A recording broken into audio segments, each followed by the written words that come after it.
Subscribe کریں اڑیسہ اہل حدیث کو اور بیل آئیکن کے اوپر کلک کریں ساری اسلامک باتیں قرآن اور حدیث کے مطابق جاننے کے لیے۔ شکراً یا ربی شکراً ہدیت قلبی شکراً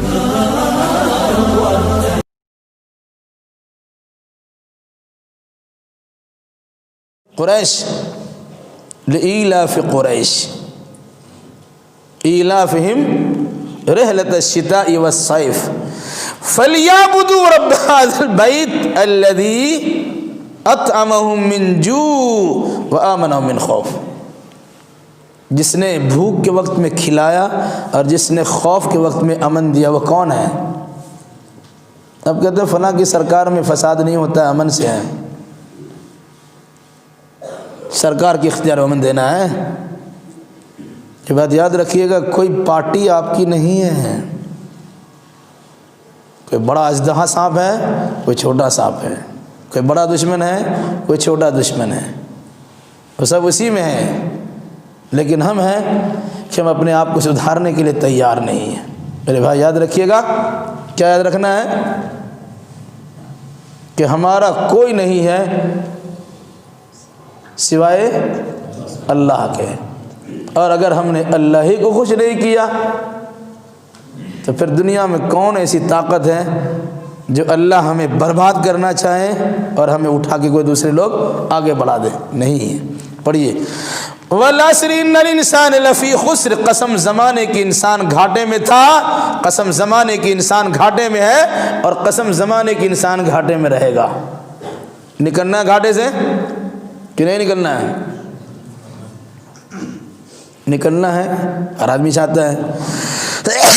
تو قرآنی نسخہ سن لیجیے، آپ کو معلوم ہے، بچہ کو معلوم ہے، اس نقصان سے بچنے کے لیے اللہ نے 4 ٹیبلٹ آپ کو دیا ہے۔ قادر مطلق نے، حکیم الامت نے، پوری دنیا کے حکیم نے آپ کے لیے 4 دوا تشخیص کی ہیں۔ آدمی بیمار پڑتا ہے، ڈاکٹر کے پاس جاتا ہے، اللہ کی بات پر یقین نہیں ہے لیکن ڈاکٹر پر یقین ہے۔ جیسا کہہ دیا ویسے کھانے میں احتیاط، فلاں نہیں کھائیں گے، فلاں نہیں کھائیں گے، فلاں نہیں کھائیں گے، بھائی مرنے کا اتنا خطرہ ہے۔ ڈاکٹر کی بات کو یقین کر لیا، رک جاتے ہیں۔ اللہ کی بات پر یقین ہے تو ہم رکتے کیوں نہیں جس سے روکا گیا، اور کرتے کیوں نہیں جسے کہا گیا؟ سنیے، إِلَّا الَّذِينَ آمَنُوا وَعَمِلُوا الصَّالِحَاتِ وَتَوَاصَوْا بِالْحَقِّ وَتَوَاصَوْا بِالصَّبْرِ۔ جنہوں نے ایمان قبول کیا، جنہوں نے اچھے اعمال کیے، جنہوں نے حق بات کی وصیت کی، جنہوں نے صبر کرنے کی تلقین کی، یہ گزشتہ زمانے میں گھاٹے میں نہیں تھے، موجودہ زمانے میں گھاٹے میں نہیں ہیں، اور آئندہ کبھی گھاٹے میں نہیں رہیں گے۔ ہے یقین؟ اب اگر گھاٹے میں ہم ہیں تو سوچئے گھاٹے میں کس وجہ سے ہیں؟ اب تو کہ ہم تو ایماندار ہیں تو، لیکن کیسا ایمان؟ تاڑی پیو چھان کر اور جنت میں جاؤ پھان کر، یہ نہیں ایمان ہمارا؟ میں آپ سے گزارش کرتا ہوں، کیونکہ آپ کا دعویٰ ہے، دعویٰ بالکل صحیح ہے، جس طرح دنیا کے سارے مذاہب میں سب سے بہتر مذہب اسلام ہے، اسی طرح مذہب اسلام کے ماننے والے فرقوں میں سب سے بہتر فرقہ جماعت اہل حدیث ہے۔ اس میں کوئی شک و شبہ کی گنجائش نہیں ہے، یقین کیجئے۔ لیکن عملی دنیا میں دوسرے تمام فرقوں سے کوسوں دور ہم دکھائی دیتے ہیں۔ آج اگر کوئی انسان آ کے بول دیتا ہے کہ اہل حدیث جہنمی ہے تو اب بڑی تکلیف ہوتی ہے۔ اب مناظرہ کرنے کے لیے چلے آتے ہیں، مسجد میں پہنچ کے گفتگو کرنے کے لیے چلے آتے ہیں، کچھ لوگ آپ کا ساتھ دینے کے لیے تیار ہو جاتے ہیں۔ کیا کبھی اس کی بات پہ آپ نے غور کیا ہے؟ آپ تو اہل حدیث ہیں، حدیث و قرآن آپ کے جان دین و ایمان ہے، یقین اہل حدیثی کا نام ہے۔ کتنا آپ نے عمل کیا حدیث و قرآن پر؟ چور بیمان اہل حدیث ہے، دھوکے باز اہل حدیث ہے، بکار و بدکار اہل حدیث ہے، نماز چھوڑنے والا اہل حدیث ہے، ہٹا کٹا مشتنڈا ہونے کے باوجود اللہ اس کے رسول کے فرمان کی خلاف ورزی کرنے والا اہل حدیث ہے۔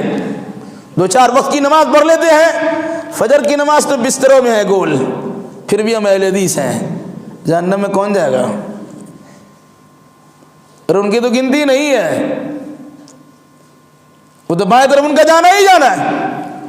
آپ کو اس لیے سنایا گیا کہ آپ جنت کے حقدار ہیں، لیکن اس کے باوجود سب سے بڑی پریشانی کی بات یہ ہے کہ جنت میں جانے کے لیے تیار نہیں ہے۔ آدم علیہ السلام کو جنت سے نکالا گیا، مانتے ہیں؟ دعا ان کی قبول ہو گئی، کہا کہ جنت میں آپ آئیے گا، لیکن شرط ہے فَإِمَّا يَأْتِيَنَّكُم مِّنِّي هُدًى فَمَن تَبِعَ هُدَايَ فَلَا خَوْفٌ عَلَيْهِمْ وَلَا هُمْ يَحْزَنُونَ۔ پہلے بارہ میں پڑھتے آپ، جس کے پاس میری جانب سے ہدایت پہنچ جائے اور وہ انسان میری ہدایت کے مطابق عمل کرنا شروع کر دے، انہیں خوف کرنے کی ضرورت نہیں، انہیں غمگین ہونے کی ضرورت نہیں ہے۔ جو ہو گیا سو ہو گیا، جنت سے نکال دیا گیا، لیکن یقین کرو کہ ایسے انسان کو جنت میں آنا ہے۔ اب اگر اللہ کے فرمان اور ہدایت کے مطابق عمل نہیں کریں تو جنت میں جائیں گے؟ کتنے لوگ عملی جامہ پہناتے ہیں اندازہ لگائیے۔ ہم کسی سے ہاتھ نہیں اٹھوائیں گے، لیکن آپ سے ضرور کہیں گے اپنا گریبان جھانکیے۔ آپ ولادت سے لے کے وفات تک، وفات سے لے کے قبر میں داخل کرنے تک، قبر میں داخل سے لے کے حشر تک، اور حشر کا معاملہ تو بات کی ہے، ان تمام تر معاملات میں جو ہمارے اعمال دکھائی دیتے ہیں، کسی بھی صورت سے اہل حدیث کی تعلیمات نظر نہیں آتی الا ماشاء اللہ۔ بچے ہمارے یہاں پیدا ہوتے ہیں، اب پیدا ہونے دینا نہیں چاہتے، یہ بچوں کے حالات حاضرہ ہیں۔ شادیاں ہوئیں، ابھی نہیں اور کبھی نہیں کا نعرہ لگاتے ہیں، ہو گیا تو 2 بچے کی ہستی سے کٹے زندگی مستی سے، یہ نعرہ لگاتے ہیں۔ در و دیوار بھی لکھ دیا ہے تھا، بس ہم 2 اور ہمارے 2 لکھتے ہیں نا بھائی،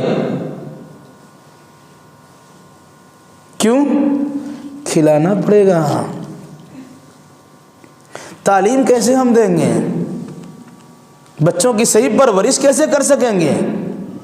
2 بچے کا پالنا پوسنا تو دشوار ہے، اور بچوں کیسے پوسیں گے؟ قرآن کیا کہتا ہے؟ نحن نرزقہم وإیاکم، سنو، ان کو بھی روزی ہم دیتے، تم کو بھی روزی ہم دیتے۔ ماں کے پیٹ میں کون کھلاتا تھا؟ آپ کھلا رہے تھے؟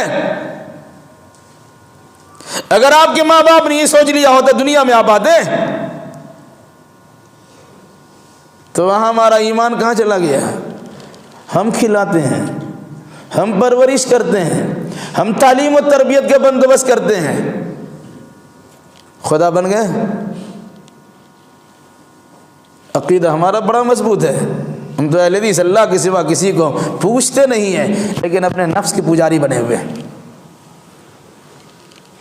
کیسا ایمان ہمارا ہے؟ الا الذین آمنوا، مگر جنہوں نے ایمان قبول کیا۔ اب صحابہ کا ایمان کو دیکھیے تو اندازہ ہوگا، قرآن نے کیا کہا؟ آمنوا کما آمن الناس، لوگوں اسی طرح ایمان لاؤ جس طرح محمد الرسول اللہ کے ساتھیوں نے ایمان لایا۔ کون؟ صحابہ۔ گویا اللہ نے صحابہ کو معیار ایمان قرار دیا۔ ہمارا ایمان صحابہ کے ایمان کی طرح ہوگا تب اللہ کی بارگاہ میں مقبول ہوگا، ورنہ اللہ کی نگاہ میں ایسا ایمان مردود ہے۔ اب صحابہ کا ایمان کیا تھا؟ ایمان قبول کیے تو نرم گرم بستر نہیں لیے، ایمان قبول کیے تو پھولوں کے سیج پہ نہیں سوئے، ایمان قبول کیے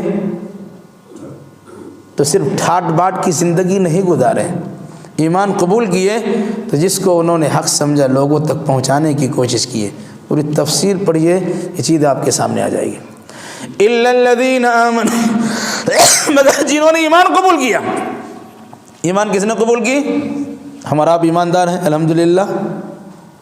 کاش کہ ہمارے ایمان میں وہ خوبی پیدا ہو جائے جیسی خوبی کا مطالبہ ایمان کے ذریعے اللہ تعالی ہم سے کرنا چاہتا ہے۔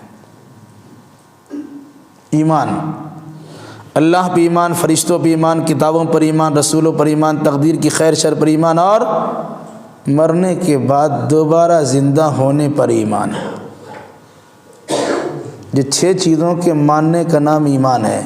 جنہوں نے ان 6 چیزوں کو زبان سے بھی مانا، دل سے بھی مانا، جسم کے اعضاء و جوارح سے عمل کر کے دکھلایا، وہ انسان مومن ہوتا ہے۔ ایسے ایمان گھاٹے میں نہیں تھا، گھاٹے میں نہیں ہے اور گھاٹے میں نہیں رہے گا۔